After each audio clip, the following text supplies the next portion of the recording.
this presentation is meant to give some basic concepts of grounding, which is obviously a very important aspect of lightning protection. And so once we understand these basic concepts of grounding, then we can progress that conversation with the customer to help solve their problems and help them understand grounding as well. So we're going to talk about some basic trends, and then the second half of the presentation is a more in-depth topic of grounding, which is how to analyze and study an existing grounding system using sophisticated software. So one of the things that I'll encourage all of you to do, I mean, there's a wealth of knowledge here within this subject. If any of you have anything to add that you think some of the other constituents might learn from, I encourage you to go ahead and bring it up along the way. So without further ado, let's get started here. What are the minimum, or what are some of the objectives of grounding? There's some minimum objectives when you're talking to somebody, and a lot of them rely around, well, simply we need to provide an electrical connection to Earth. And why do we do that? One of the reasons is to provide a common reference to the facility for electrical components. Another objective might be to satisfy a given standard or specification. And those, the driving forces to those specifications may be safety related, or they could be performance related. Some common goals by typical facilities may be less than 10 ohms, less than 5 ohms, which is what we recommend for our lightning protection systems, or even more stringent as is less than 1 ohm. So if you have a goal to get to a lower resistance value for your ground system, it becomes more difficult to do so because of several factors. So we're going to go over those factors and trends in how you can achieve those types of goals. The key topics that we're going to talk about is soil resistivity. For one, soil resistivity is a physical property of the soil, and it's different for every location. So it's basically defines how easily electricity can pass through the soil medium, and it's an important factor that we need to know when we're talking about grounding. We're going to talk a little bit about the earth interface, which is the volume of earth that's responsible for transmitting electricity from a ground system to the actual earth itself. We're also going to talk about how the Chem-Rod utilizes some of these processes to provide a much more efficient connection to earth as compared to some of your traditional options like a standard ground rod. And then I'm going to talk very briefly about some test methods. We're going to talk about some traditional test methods, which will lead us into the second presentation from my colleague Lee about smart ground, which dives into that subject in much more detail. So first topic, soil resistivity. Here are some of the factors that go into the idea of soil resistivity, or the concept of soil resistivity. So these will all affect the actual value that you come up when you measure the resistivity of a particular volume of soil. One is the type of soil, and we're going to go into these in more detail. So moisture content, temperature, electrolyte or salt content within the soil, compactness and granularity, all these play into the account of how well electricity flows through earth. So let's look at that a little bit more detail. Here's some typical soil resistivity values. This is just something to keep in the back of your mind. The key thing here is a low soil resistivity value, which has units measured in ohm meters. That's ohms times meters. The lower that value is, the more easily it is for electricity to pass through the soil, which you want when you're designing a ground system, because it helps achieve a low resistance connection to earth. The higher that value is, the more difficult it is to achieve a low resistance connection to earth. So here's some typical values that you might see. A great value is obviously in the 1, whereas gravel substrate might be in the 4,000 to 5,000 range.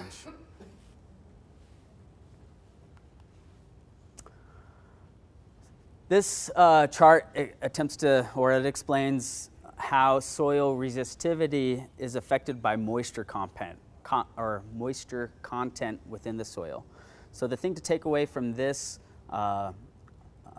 chart is that as moisture content increases in your soil, the resistivity decreases. And it doesn't matter what type of soil you have, moisture is good.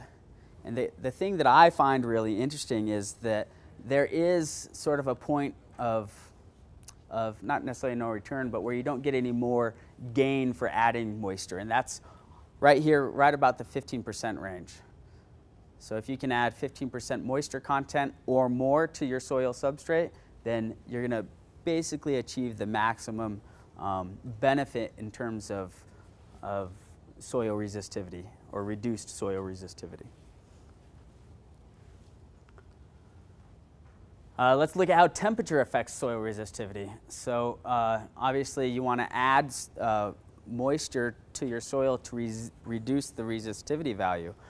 But if you live, I don't think a lot of you do here, but if you live in a climate where you have to worry about freezing soil, that has a dramatic effect on the resistivity of the soil or of the resistivity properties.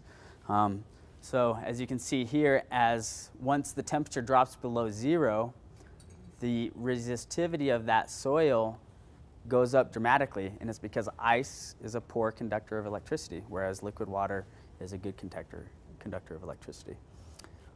I personally work in a lot of areas where this isn't a factor, so I don't deal with it a lot, but it is something that you should know.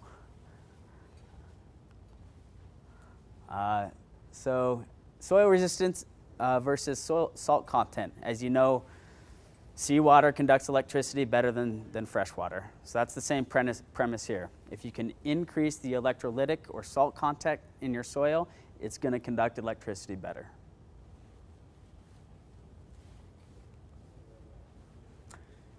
Any questions on properties? Any properties that I didn't come up with that anybody would like to enlighten us about? Good, I know it all. Thanks. All right, so let's talk about the next subject, which is the Earth interface. So there's a concept here called the interfacing hemisphere. So this illustration shows a standard ground rod of a certain length, and the interfacing hemisphere is defined as a volume of Earth surrounding that ground rod.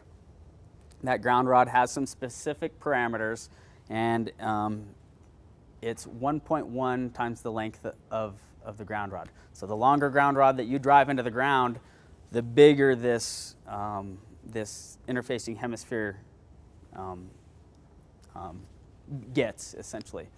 And this is an important concept to understand because this volume of Earth here accounts for 95% of the effectiveness of the electric contact with the Earth. Okay? So if you can, later on you'll see that if you can alter the soil properties within this interfacing hemisphere, you can have a dramatic effect on your ground system.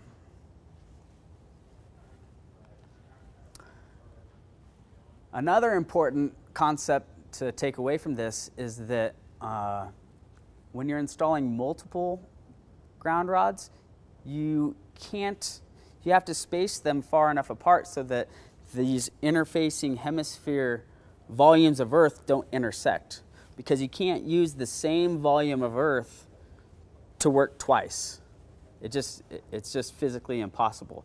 So if you're at a site and you find a bunch of ground rods that are installed very close together, well, you can automatically assume that you're not getting the full efficiency out of those ground rods because they need to be spaced farther apart to take advantage of this interfacing hemisphere concept. Another time when this comes in handy is if you're at a site that needs hundreds or thousands of ground rods, just think about the amount of surface area that you need to effectively install all these ground rods to achieve your target Earth resistance. So those are some concepts to take away from the interfacing hemisphere concept. Give us an idea as far as a parameter that one ground rod would cover. Well, it's a factor of the resistivity properties of the soil, right? So you could drive one ground rod in and you could achieve, say, a resistance value of 100 ohms, 10 ohms even, okay? If you have very good low resistivity property for your soil. Depending on all the factors that we discussed earlier, so moisture being one of them. Now, to get that same resistance value in soil that has very poor resistivity properties, you might need 1,000 ground rods, right? So that's the first thing. If you're speaking with a customer about grounding and they're saying, listen, you know, I drove in these ground rods and I need to reach this resistance value and I just can't do it. The first thing you should always do is, have you tested the soil resistivity? And what does it look like?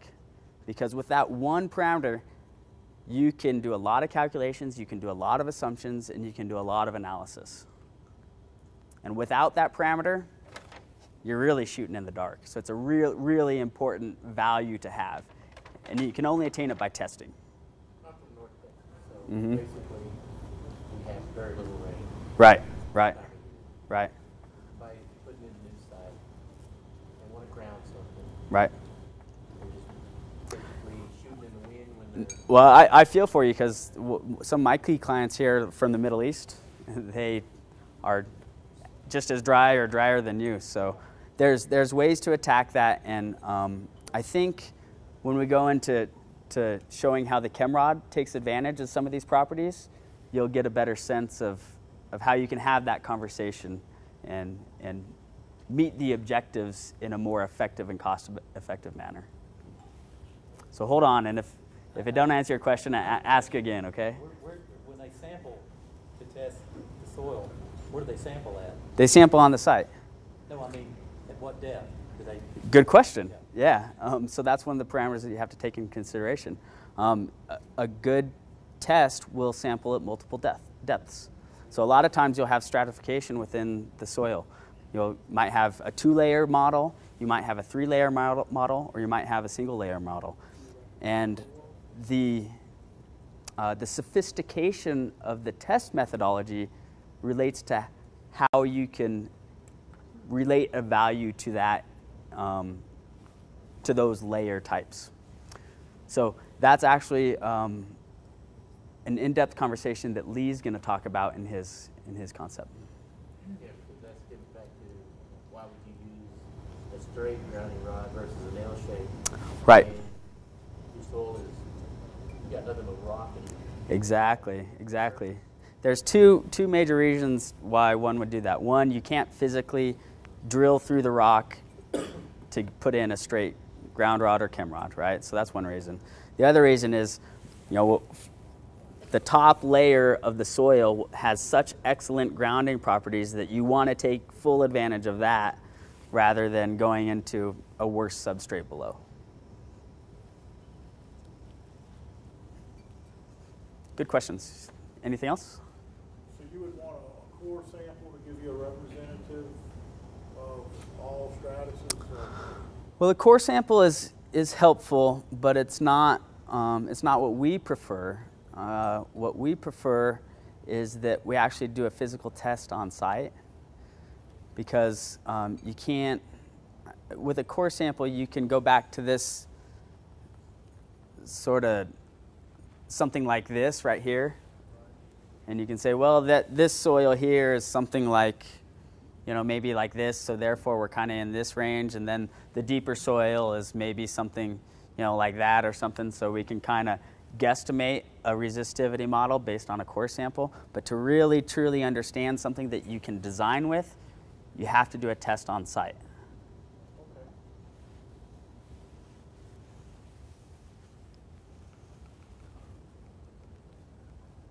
Oh, I'm going the wrong way.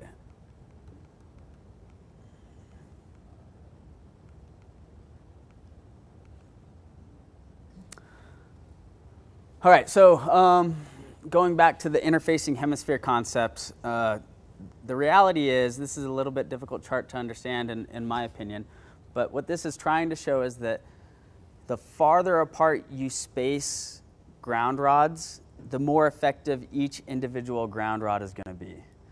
So if you take one of these curves and say this is 5-foot spacing, number of ground rods on the bottom, let's say you have 4 ground rods and you space them at 5 feet apart. Well, then you're going to get a resistance of a certain value. If you take those same 4 ground rods and you space them 10 feet apart, the actual resistance to earth is going to increase by, say, improve by, say, 10%. So it's kind of an arbitrary scale, but the idea is that the farther apart you space these ground rods, the more effective your overall electrical connection will be for that particular ground system.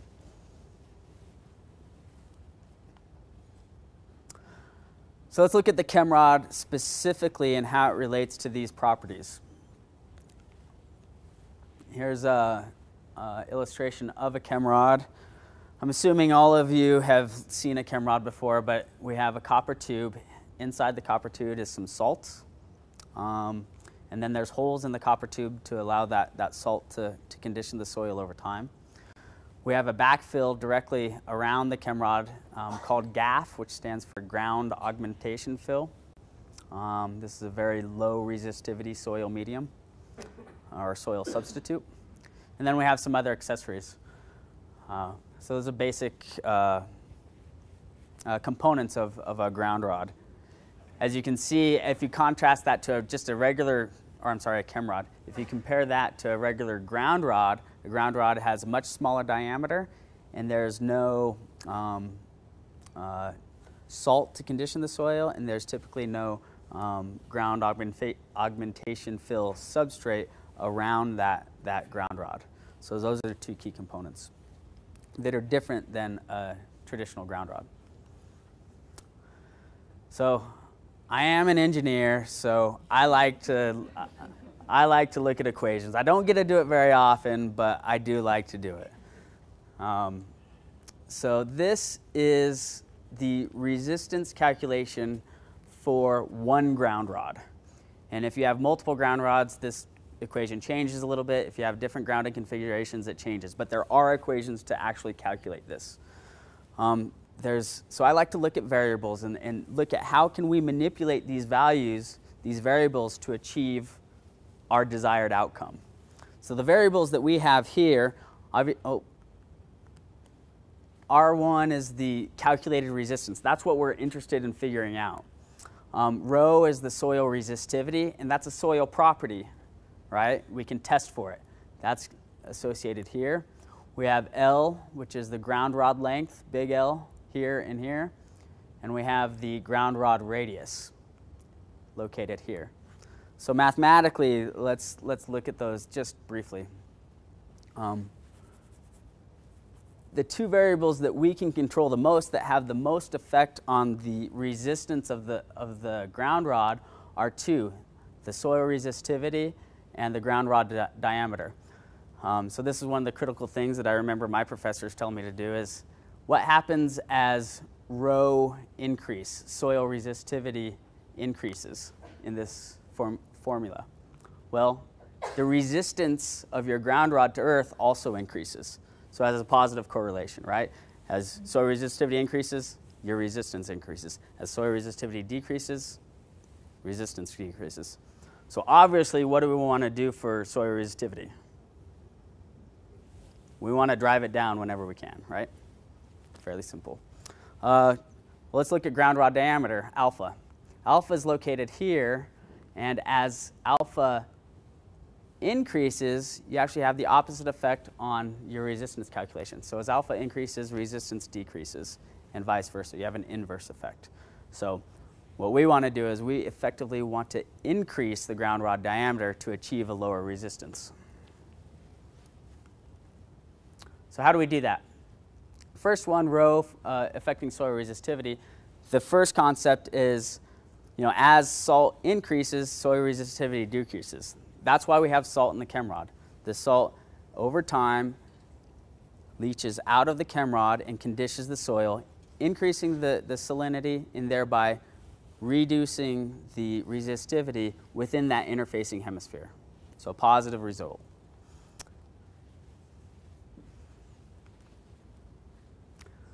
We also use GAF to influence the soil resistivity in that interfacing hemisphere. So GAF is a very low resistivity substrate. So by replacing what we call this critical cylinder, which is the soil directly around the Chem-Rod, taking the native soil out and replacing it with a very low resistivity property soil, we can effectively lower the overall resistivity of that interfacing hemisphere significantly. So that makes sense, right?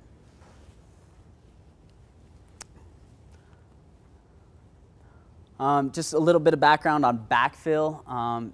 Some people do use backfill techniques, not just using GAF. Typical things to use are just topsoil, good topsoil.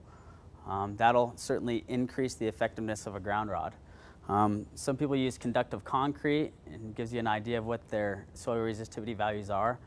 The nicer materials are carbon-based materials and clay-based materials, and they both have their advantages and they both have their disadvantages.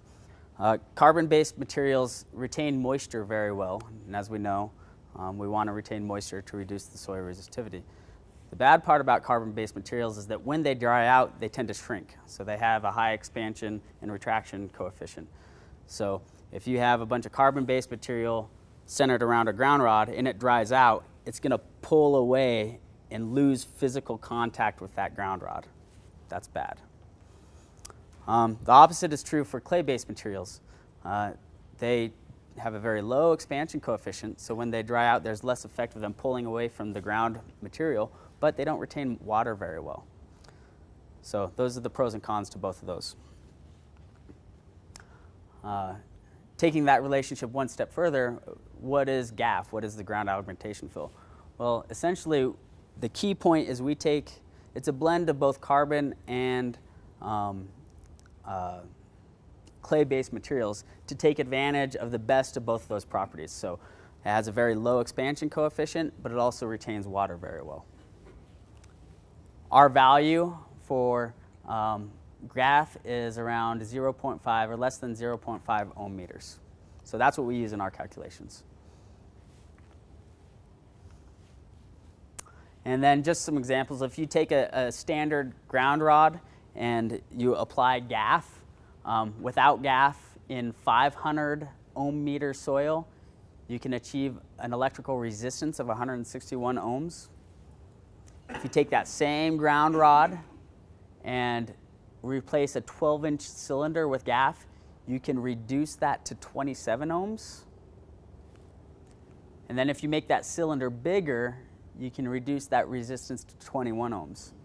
So that just gives you an idea of how effective just replacing some of the native soil can be to achieving a lower resistance connection to earth.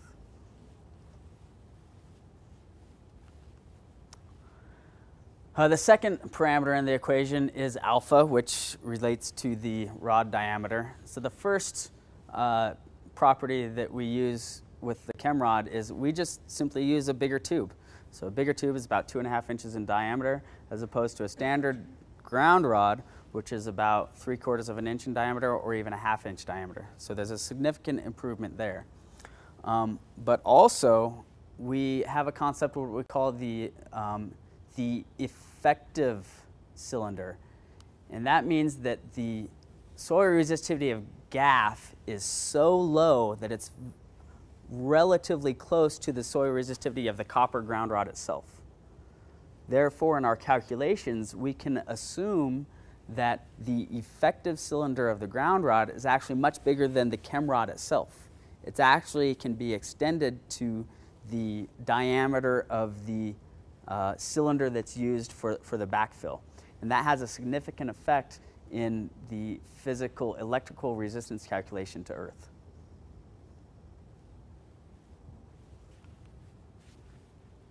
Now that all the theory stuff is out of the way, here's some real world values. This is a list. This is a test done not by LEC. It's you can see who did the test here, but this Nevada Power Company installed several grounding devices and measured their effectiveness over time. As you can see, I'll let you read all those, but the Chem-Rod came back as the lowest or most effective component. So all of these are devices that were installed in the exact same ground conditions, and they simply measured their resistance, their electrical resistance to earth.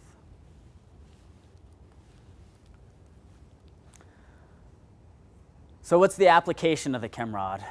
Let's look at that. We already touched on some of these. These values are a little bit out of date, so I wouldn't get hung up on the actual values themselves, but you can see some calculations in the cost savings. So when you're talking with a customer, they're going to say, wow, that Chem-Rod is really expensive, especially compared to a traditional ground rod.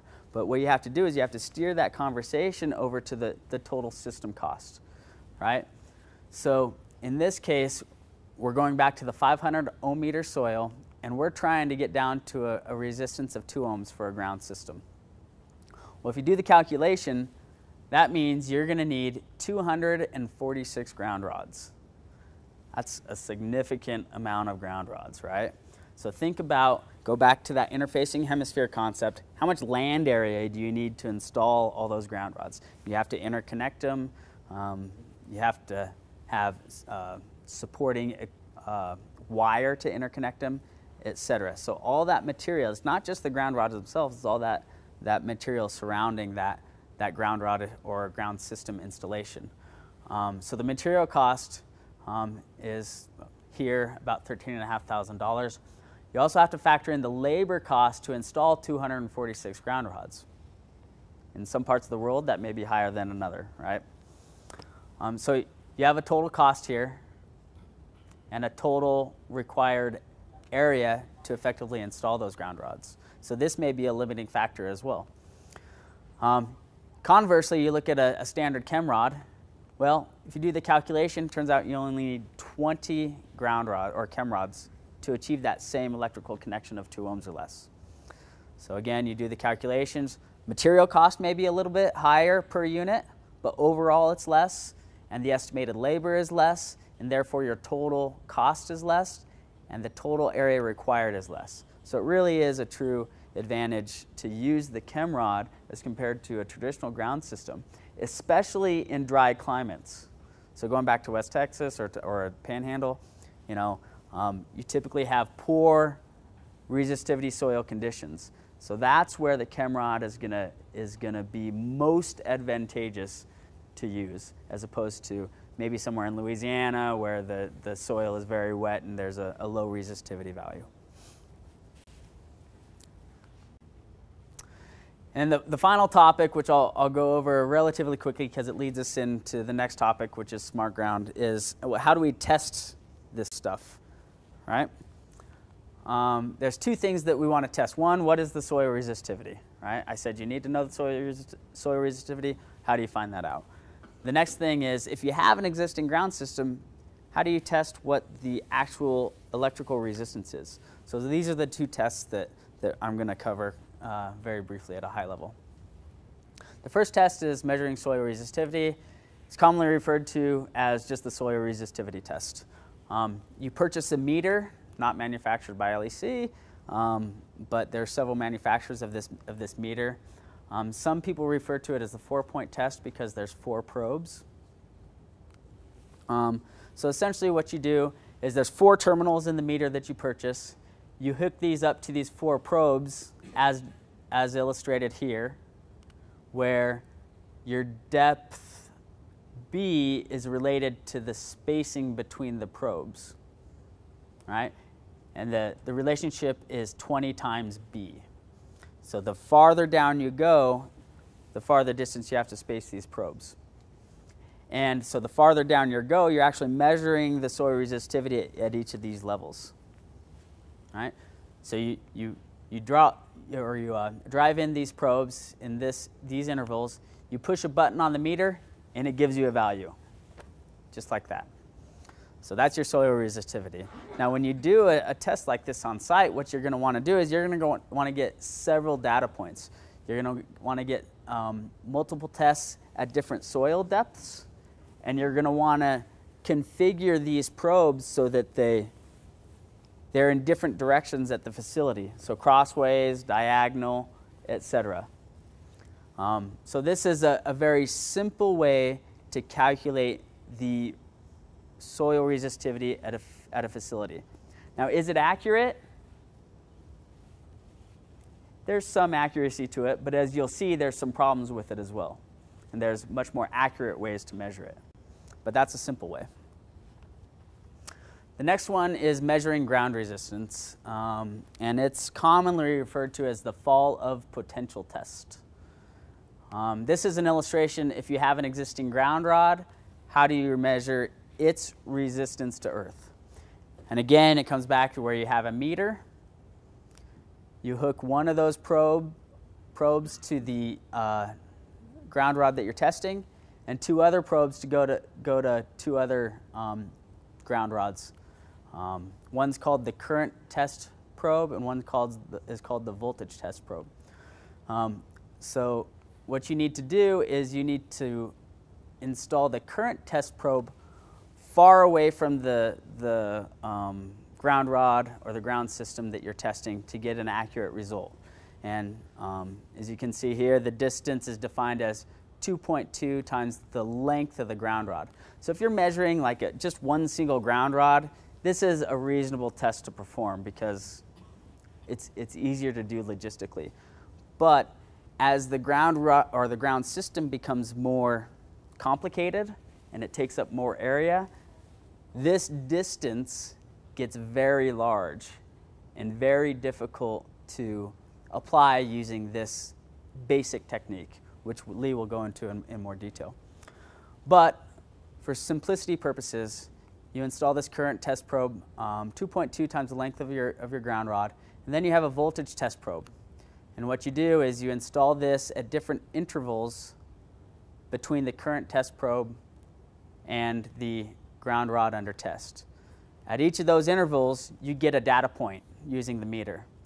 And if done correctly, you should get a curve that looks like this, sort of a rising curve and then a flattening out of the curve and then a spike at the end. If you get this sort of waveform, then you know you've done the test correctly. And the true resistance value of this ground rod is where this sort of flattening out of the curve is. And mathematically, it typically works out to wherever the value is measured at 62% of the distance. So 62% from there to there. So that's a very simplistic way to measure ground system resistance. And of course, there's certain inaccuracies with this type of method, which Lee is going to go into next.